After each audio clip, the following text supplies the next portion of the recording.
Halo geng, selamat datang di Zona Donghua Channel. Kali ini Mimin akan membahas spoiler tentang Tales of Herding Gods. Buat kalian yang baru join, jangan lupa like, comment, and subscribe, dan nyalakan notifikasinya agar kalian selalu update konten-konten terbaru dari Mimin tentunya. Oke, nggak usah lama-lama, langsung aja kita ke spoilernya. Let's go! Qin Mo benar-benar ketakutan kali ini. Ketika Master Negara Yan Kang bertempur di luar kota Daxiang, beliau berdiri di puncak gunung dan mengamati medan perang. Dengan jelas gerakan para pendekar tersebut. Raja Iblis Dutian menyaksikan pertempuran melalui matanya. Memungkinkan beliau melihat dengan jelas gerakan Master Negara Yan Kang, Master Qiong, dan yang lainnya, bahkan memahami misteri gerakan makhluk-makhluk mengerikan tersebut. Namun saat itu, Qin Mo mengira dia telah menyembunyikannya dengan baik dan tidak membuat Raja Iblis khawatir. Tapi sekarang, pikiran-pikiran kecilnya tampaknya sia-sia. Raja Iblis Dutian sudah menyadari gejolak batinnya dan bahkan menebak isi hatinya. Pemanggil bodoh. Tipu dayamu yang tampak cerdik di depan penguasa terbesar Dutian sama sekali tidak berguna. Suara Raja Iblis Dutian terus bergema di benaknya, membuat gendang telinganya berdengung. Dengan kehidupan selemah dirimu, lebih baik jangan mempermainkanku. Aku begitu kuat hingga kau tak bisa membayangkannya. Tunduklah padaku, layani aku. Ini satu-satunya jalan keluarmu. Qin Mo menenangkan diri dan tiba-tiba tertawa, Tuan Besar Dutian.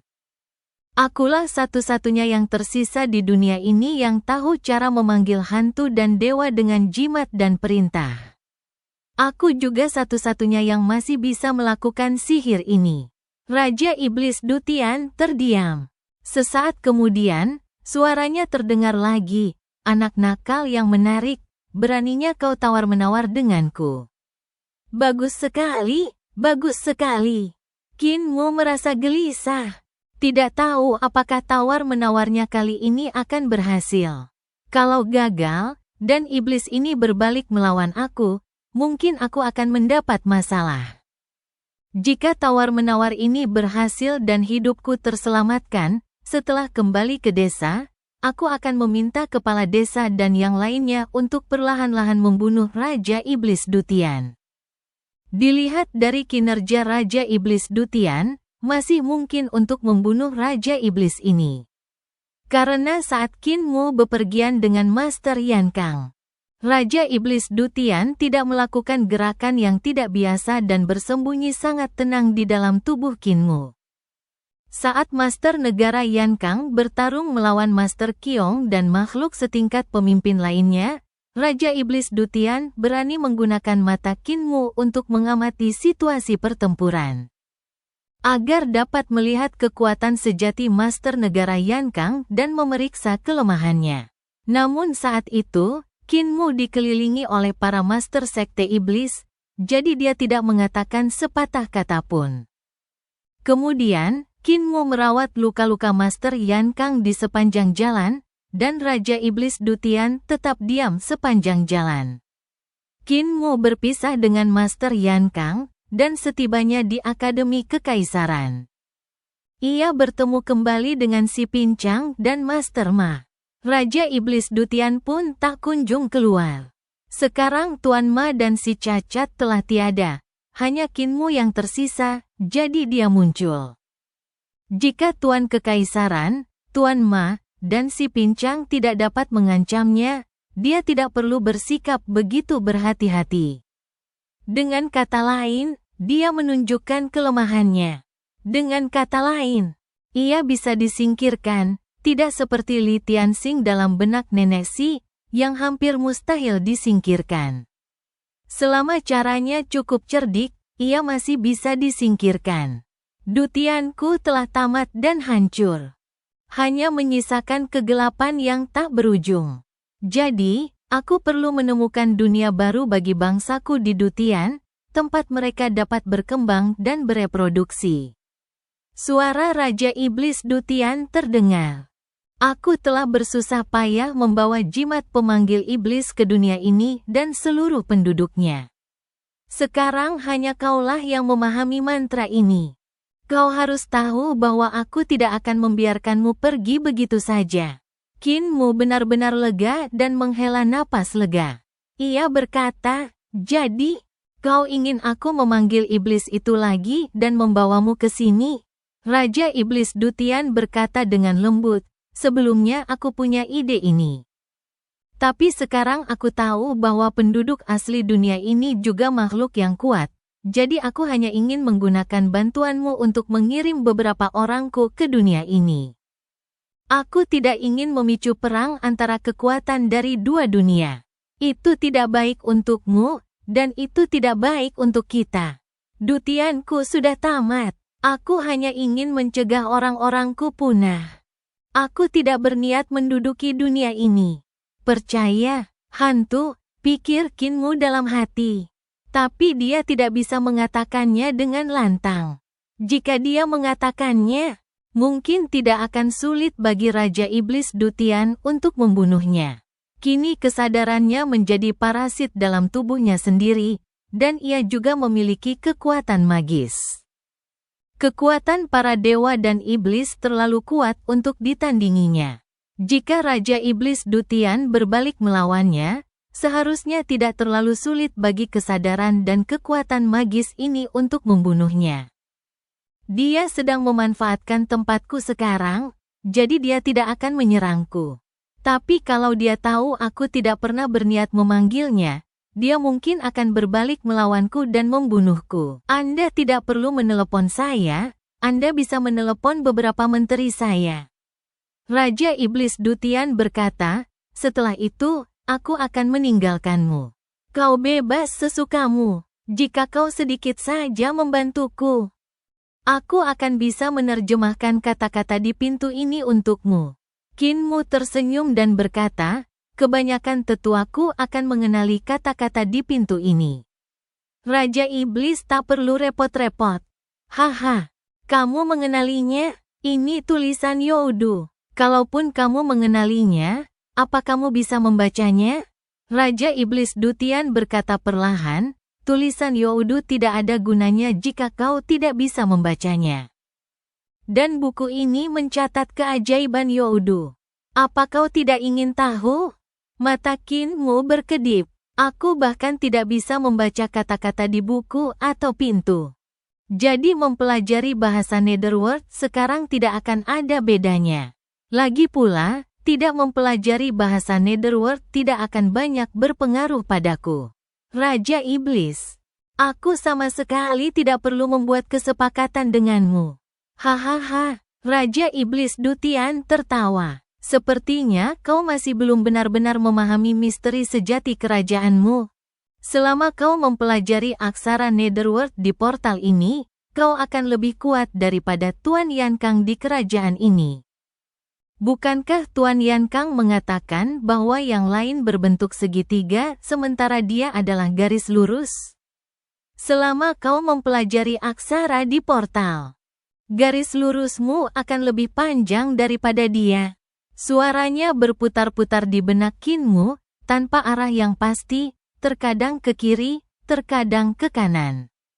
Suaranya terkadang terdengar di depan, terkadang dari belakang kepalanya, membuat Kinmu tak mampu memahami tempat persembunyiannya. Makhluk rendahan sepertimu mungkin bahkan tidak tahu apa itu Netherworld. Biar ku jelaskan apa itu Netherworld. Youdu adalah tujuan akhir bagi manusia sepertimu setelah kematian. Semua jiwa pada akhirnya akan masuk ke sana. Di sanalah Kaisar Agung Tubo bersemayam dan memerintah akhirat semua makhluk hidup di dunia. Dia adalah dewa yang benar-benar kuno, dewa purba yang mengendalikan semua kematian. Bahkan para dewa dan Buddha pun akan diperbudak olehnya setelah kematian. Youdu bukanlah neraka yang dibicarakan para dewa dan Buddha. Neraka digunakan untuk menakut-nakuti manusia sepertimu. Youdu 100 kali lebih kejam daripada neraka. Kau telah menguasai tulisan dan sihir Netherworld. Ini akan memperkuat jiwamu. Inilah tangga menuju keilahian. Kinmu sangat tersentuh dan berkata sambil tersenyum, kata-kata saja tidak cukup. Bahkan jika kau mengatakan sesuatu yang berlebihan, aku tetap sulit mempercayainya. Katakan saja mantra ajaib dari Youdu, dan aku akan mempercayaimu. Raja Iblis Dutian tertawa dan berkata, kau seharusnya bisa melakukannya. Qin Mu tertegun sejenak, lalu bergumam, menarik jiwa. Menarik jiwa itu mantra dari Netherworld. Soul Pulling bukanlah mantra Netherworld yang lengkap. Itu adalah mantra Netherworld yang direkonstruksi oleh manusia fana dari duniamu menggunakan bahasa manusia fana. Mantra ini jauh dari mengerahkan kekuatan mantra Netherworld yang sebenarnya. Raja Iblis Dutian berkata, sihir Netherworld sejati menggunakan aksara Netherworld. Aksara semacam itu jauh lebih rumit daripada rune duniamu. Rune-runemu tak lebih dari versi sederhana dari aksara Netherworld. Hati Qin Mu terguncang saat ia menatap bayangan buku di tangannya. Apakah teks di buku ini ditulis dalam bahasa Youdu? Menarik jiwa dapat menghidupkan kembali orang mati. Jika seseorang dapat menguasai bahasa Youdu dan menggunakannya untuk merapal mantra, seberapa kuatkah mantra tersebut? Poin lainnya adalah Raja Iblis Dutian mengatakan bahwa karakter Youdu perlu dibacakan dengan lantang dan bahasanya harus dikuasai sebelum dapat digunakan. Pernyataan ini tidak bohong. Pada hari itu, di permukaan sungai Yongjiang, pendeta Tao dari sekte Jiuyu yang menggunakan suar penarik jiwa untuk memanggil jiwa melantunkan lagu balada yang tidak jelas, menyebabkan kabut hitam keluar dan portal gelap yang mengerikan muncul di tengah sungai. Banyak perkataan Raja Iblis Dutian yang salah, namun beberapa di antaranya benar. Raja Iblis, aku pernah melihat seorang lelaki tua di tepi sungai pada malam hari, mengawal orang mati. Seseorang mengatakan kepadaku bahwa lelaki tua itu adalah seorang utusan hantu. Apa hubungan antara utusan hantu ini dan Youdu? Tanya Qin Mu sambil teringat sesuatu. Raja Iblis Dutian berkata, aku hanyalah seorang utusan tubuh yang bertanggung jawab menjaga ketertiban. Maukah kau belajar bahasa Youdu? Belajar? Qin Mu berkedip dan berkata, cepat ajari aku. Raja Iblis Dutian tertawa dan berkata, panggil iblis dan panggil menteriku, dan aku akan mengajarimu. Qin Mu ragu sejenak dan berkata, setelah aku memanggil mereka, jika kau tidak menepati janjimu, aku akan dirugikan. Bagaimana kalau begini? Aku akan membuat mekanisme patung kayu. Dan kau bisa tinggal di dalamnya. Kau bisa memanggil iblis-iblis itu sendiri. Kau bisa mengajariku bahasa Netherworld dulu, baru kau bisa memanggil iblis-iblis itu sendiri. Bukankah itu akan menguntungkan semua pihak? Raja Iblis Dutian mencibir, ide bagus. Tapi kalau aku kabur dari tubuhmu, kau bisa mengirim seseorang untuk membunuhku saat berikutnya. Apa aku sebodoh itu? Aku akan tetap di tubuhmu, dan kau akan memimpin upacara pemanggilan iblis. Setelah kau memanggil iblis, aku akan mengajarimu bahasa Youdu. Qin Mu mencibir. Bagaimana kalau kau menolak mengajariku setelah aku memanggil para menterimu? Para menterimu akan membunuhku dalam sekejap, dan kau akan bebas, sementara aku akan mati dan kembali ke dunia bawah. Jangan lupa, terakhir kali aku memanggilmu, kau tidak peduli dengan hidup atau matiku. Suasana menjadi hening. Sesaat kemudian, Raja Iblis Dutian tertawa dan berkata, anak kecilmu sepintar hantu. Dan tidak mudah dibodohi. Bagaimana kalau begini? Aku akan menandatangani sumpah denganmu. Kau panggil iblis dan rakyatku, dan aku akan mengajarimu bahasa dunia bawah. Jika kau melanggar sumpah itu, Tubo akan datang sendiri dan mengambil jiwa orang yang melanggar sumpah itu. Bagaimana menurutmu? Qin Mu berpikir sejenak dan berkata, ya, tapi jangan coba-coba membodohiku. Aku tahu beberapa bahasa sihir, jadi jangan coba-coba ribut soal sumpah itu. Raja Iblis Dutian tertawa dan berkata, "Dasar bocah nakal, kau sepintar hantu. Baiklah, sekali ini saja aku akan bermurah hati dan tidak membuat keributan." Pikiran Qin Mu dipenuhi bahasa iblis yang sangat samar. Bahasa iblis ini sangat sulit dipahami. Dan bahkan Qin Mu hanya bisa memahami setengahnya. Jantung pemuda itu berdebar kencang. Tenang, tenang. Aku tidak bisa membiarkan Raja Iblis ini melihat bahwa aku orang yang setengah matang. Tidak lama kemudian, Raja Iblis Dutian selesai mengucapkan sumpahnya.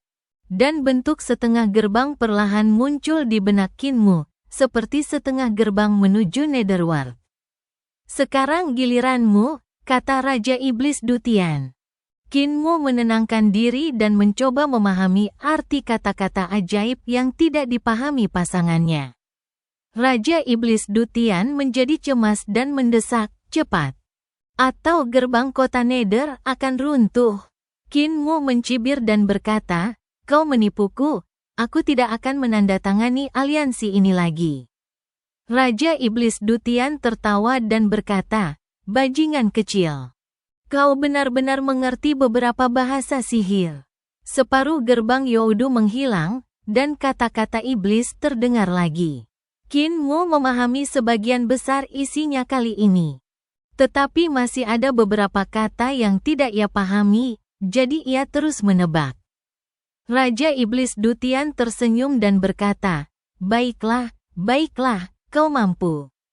Setelah itu, ia membubarkan separuh gerbang Youdu dan bersumpah lagi dalam bahasa sihir.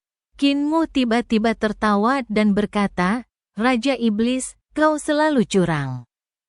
Bagaimana kalau kita bersumpah dalam bahasa manusia?" Raja Iblis Dutian terdiam sejenak, lalu mengumpat, "Kau licik seperti iblis. Bajingan kecil.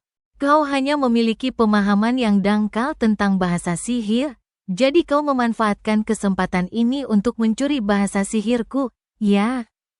Catatan 1, Youdu dan Tubo, keduanya dari mitologi Prakin. Sangat kuno, dengan asal-usul yang berasal dari masyarakat primitif dan terbentuk jauh sebelum sistem neraka. Mereka termasuk dewa tertua dan paling primitif.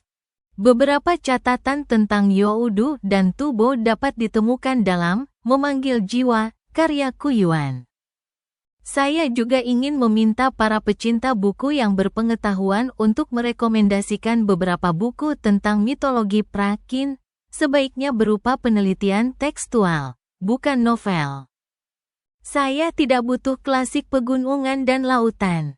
Terima kasih. Jika Anda dapat memahami 40% hingga 50% dari suatu bahasa, maka bagian sisanya yang tidak Anda pahami akan menjadi kode. Dan arti kode ini dapat ditebak berdasarkan kalimat sebelum dan sesudahnya. Itulah yang dilakukan Qin Mu. Awalnya, ia tidak tahu apa-apa tentang bahasa sihir. Tetapi secara kebetulan ia mendengar bahasa sihir itu di Jalan Dewi di Daksu, jadi ia menuliskannya. Kemudian, ia bertemu dengan Dewa Iblis yang tersegel di dinding istana Zenyang, yang mengajarinya segel kebebasan agung, sehingga ia mengerti sebagian arti bahasa sihir tersebut. Setelah memahami sebagian makna kata-kata ajaib, Anda dapat menyimpulkan lebih banyak makna kata-kata ajaib dari pengetahuan terbatas yang Anda miliki, seperti memecahkan kode.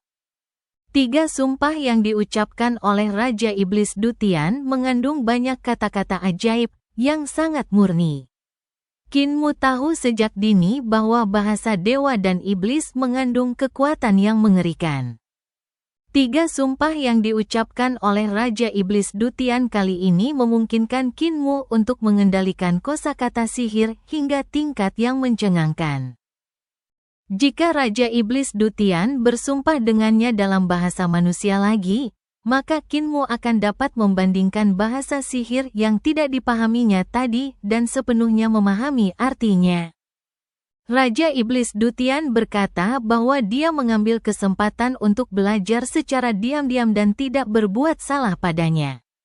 Sekarang, tidak sulit baginya untuk berkomunikasi dengan Raja Iblis Dutian dalam bahasa sihir, tetapi demi keselamatan, dia merasa akan lebih baik menggunakan bahasa manusia. Sehingga dia dapat sepenuhnya memahami arti kata-kata itu dan terhindar dari jebakan Raja Iblis Dutian. Mata Qin Mu berkedip. Lalu apakah Raja Iblis masih ingin bersumpah? Raja Iblis Dutian mencibir dan berkata, "Ya, tentu saja." Dia tahu bahwa Qin Mu berencana memanfaatkan kesempatan ini untuk menguasai bahasa sihir sepenuhnya, tetapi dia tidak punya pilihan. Jika tidak, satu-satunya cara yang tersisa adalah membunuh Qin Mu. Bahkan jika dia membunuh Qin Mu, dia hanya akan memiliki sedikit kesadaran dan kekuatan sihir, yang akan lenyap seiring kematian Qin Mu. Jiwa kembali, perjanjian tubuh 9, aku sujud dan memeriksa tubuhku. Suara Raja Iblis Dutian terdengar, memanggil nama tubuh untuk menarik perhatian penguasa Youdu. Kali ini ia menggunakan bahasa manusia, jadi wajar saja ia tidak bisa mempermainkannya. Qin Mu memperhatikan dengan saksama arti setiap kata-katanya. Sangat berhati-hati dan merenungkannya berulang kali. Secara bertahap, Qin Mu merasakan kekuatan yang tak terjelaskan melonjak di kedalaman angkasa. Dengan suara Raja Iblis Dutian, kekuatan ini menjadi semakin kuat, dan kemudian membentuk setengah portal di benaknya. Setelah Raja Iblis Dutian selesai mengucapkan sumpah, dia menatap Qin Mu. Setelah Qin Mu membandingkan bahasa sihir dengan bahasa manusia, ia memiliki pemahaman yang lebih lengkap tentang bahasa sihir, lalu ia melafalkannya kembali sesuai sumpah. Tepat ketika ia melafalkan bagian tentang penyerahan diri kepada para dewa, ia merasakan sepasang mata tertuju padanya, atau bisa dikatakan bukan tubuhnya, melainkan jiwanya. Jiwanya bergetar, merasakan kekuatan dan kebesaran sang penguasa jiwa. Ia adalah makhluk yang mengendalikan semua jiwa dan memiliki kekuatan tak terbatas. Ia tidak tertarik pada tubuh fisik, melainkan pada jiwa. Jika kamu melanggar sumpahmu, dia akan datang dan mengambil jiwa pelanggarnya. Qin Mu terus melafalkan sumpahnya, dan perlahan-lahan, separuh portal muncul di hadapannya. Separuh portal ini terhubung dengan separuh portal Raja Iblis Dutian, membentuk portal yang utuh. Dan di luar portal, ia hanya melihat kegelapan tak berujung. Namun, di bawah gerbang, Qin Mu melihat mata air kuning, atau mungkin tidak bisa disebut mata air kuning. Mata air itu adalah sungai emas dengan 9 kelokan dan 18 belokan. Airnya semakin kental saat mengalir ke dasar, bagaikan sungai di langit. Dan ketika dia mencapai dasar dunia bawah yang tak berujung, dia melihat sepasang mata tanpa emosi apapun. Benda emas ini bukanlah mata air kuning, melainkan tanduk. 2 tanduk di kepala tubuh, penguasa jiwa. Tubuh Jiu Yue, kata Yue artinya kurva. 9 perjanjian adalah 9 tikungan. Tanduknya adalah mata air kuning 9 tikungan. Qin Mu dan Raja Iblis Dutian bersumpah, dan sumpah ini diucapkan di atas 9 tanduk melengkung dari dewa primitif yang agung ini. Mengapa melanggar sumpah disebut ingkar janji? Hal ini kemungkinan berkaitan dengan 9 perjanjian tubuh. Sumpah-sumpah ini dibuat di 9 lengkungan mata air kuning. Jika seseorang melanggar sumpah, tubuh akan mengambil jiwa pelanggarnya, yang dianggap sebagai ingkar janji. Sumpah berakhir, pintu ditutup, dan penglihatan di hadapan Qin Mu menghilang. Haha. Hahaha, suara tawa Raja Iblis Dutian terdengar, dan Qin Mu bertanya-tanya, apa yang ditertawakan Raja Iblis? Tidak ada apa-apa, Raja Iblis Dutian tertawa terbahak-bahak. Tetapi ia tak kuasa menahan tawa dan berkata, "Nak, meskipun kau selicik iblis, kau telah ditipu olehku. Saat kau bersumpah denganku, kau tidak bersumpah dengan tubuhku, melainkan dengan sehelai kesadaranku. Sekarang, lebih baik kau lakukan tugasmu dengan jujur. Soal pesan kota Nether, jangan pernah berpikir untuk kukatakan sepatah kata pun. Aku bisa menghancurkan sehelai kesadaranku ini, biarlah. Aku tak peduli." Kinmu tercengang dan tidak sadarkan diri untuk waktu yang lama. Raja Iblis Dutian tertawa terbahak-bahak, merasa sangat bangga, dan dia menikmati menyaksikan rasa malu dan ketidakberdayaan Kinmu. Setelah beberapa saat, Kinmu menghela napas dan bergumam, "Pantas saja kakek pincang selalu menyuruhku tersenyum pada orang lain sambil siap menusuk mereka dari belakang. Raja Iblis, kau benar-benar ahli. Untungnya, aku juga tidak buruk." Raja Iblis Dutian merasakan sesak di hatinya. Kinmu bergumam dalam hati, "Aku punya trik tersembunyi. Aku hanya berencana memanggil beberapa menterimu dan membunuh mereka. Dengan begitu, aku tidak akan melanggar kontrak." Raja Iblis Dutian tertegun. Keduanya terdiam. Setelah sekian lama, Raja Iblis Dutian berkata, "Kita saling menyakiti. Karena kau tidak percaya padaku, aku tidak perlu lagi tinggal di tubuhmu. Aku akan memilih jalan kedua. Kau buat mekanisme patung, dan aku akan meninggalkan tubuhmu dan menjadi parasit pada mekanisme patung itu. Jangan khawatir. Setelah kau membuat mekanisme patung itu, aku akan mengajarimu bahasa Nether City, buat kesepakatan." Kinmu sangat gembira. Master Ma sering membuat berbagai macam furnitur, dan ia juga mempelajari banyak keterampilan. Dikombinasikan dengan kaligrafi dan melukis yang diajarkan kepadanya oleh si Tuli dan keterampilan peleburan yang diajarkan kepadanya oleh si Bisu. Membuat mekanisme patung tidaklah sulit. Kinmu hendak bergerak ketika tiba-tiba ia merasakan hawa dingin menjalar di punggungnya, keringat bercucuran di dahinya. "Aku hampir jatuh ke dalam perangkapnya. Sebelum aku bisa membuat mekanisme patung untuknya, aku harus memanggil iblis dan memenuhi sumpahku. Kalau tidak, jika aku hanya fokus membangun mekanisme patung dan dia mengajariku bahasa Netherworld tanpa memanggil iblis, aku akan melanggar sumpahku dan Tubo akan mengambil jiwaku." Raja Iblis Dutian memujinya. "Kau memang hebat. Jika kau datang ke dutianku, kau pasti bisa bertahan hidup berkat kepintaranmu." Kinmu mengembuskan napas panjang. Jika dia membuat kesepakatan dengan makhluk seperti Raja Iblis Dutian, dia pasti akan dimakan sampai ke sumsum tulangnya 2 atau 3 kali jika dia tidak hati-hati. Dia pergi ke ruang barat untuk mengambil uang, berniat pergi ke perbendaharaan untuk membeli besi dingin, kristal emas, dan kayu halus untuk mengukir patung. Namun, dia melihat Hulinger berdiri di pintu sambil melihat ke dalam. Kinmu berkata sambil tersenyum, "Linger, kenapa kamu malah melihat ke dalam, bukannya berlatih?" Hulinger berkata dengan muram, "Tuan Kekaisaran masih berutang 1000 koin Daveng kepada kita. Sudah waktunya untuk membayarnya kembali." Kinmu menggelengkan kepalanya, pergi ke kas untuk membeli beberapa bahan, dan memindahkannya ke halaman. Mengukir patung bukanlah hal yang sulit baginya. Dalam setengah hari, Kinmu mengukir 5 patung kayu berbeda di bawah bimbingan Raja Iblis Dutian. Semuanya adalah patung Dewa Iblis. Kelima orang ini semuanya tidak menaati perintahku.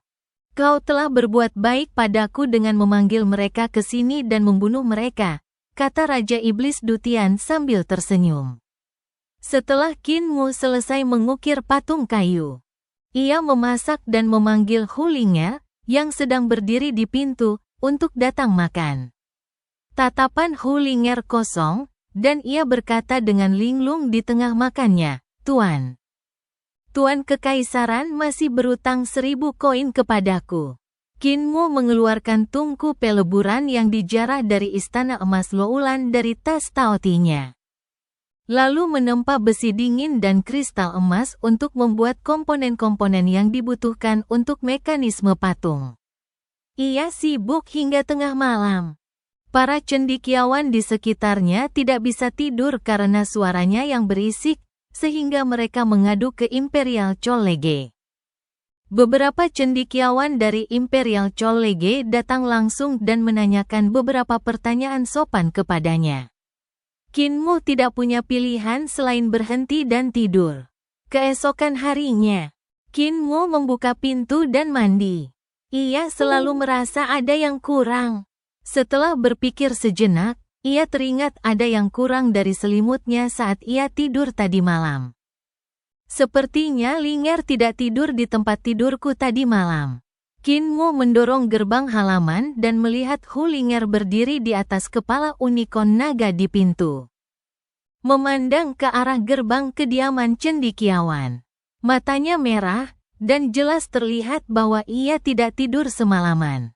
"Tuan muda, Tuan Kekaisaran masih berutang 1000 koin dafeng kepadamu," kata Hu Linger dengan nada agak sedih. Qin Mu tidak tahu harus tertawa atau menangis. Ia menggendongnya dan menidurkannya, lalu melanjutkan membangun mekanisme patung. Pada hari ketiga, Hu Linger masih menjaga pintu. Ia kembali di malam hari dan makan malam dengan lesu. Rubah kecil itu duduk di sana cukup lama. Dan tiba-tiba berkata dengan linglung, "Tuan Kekaisaran masih berutang 1000 koin dafeng kepada kita."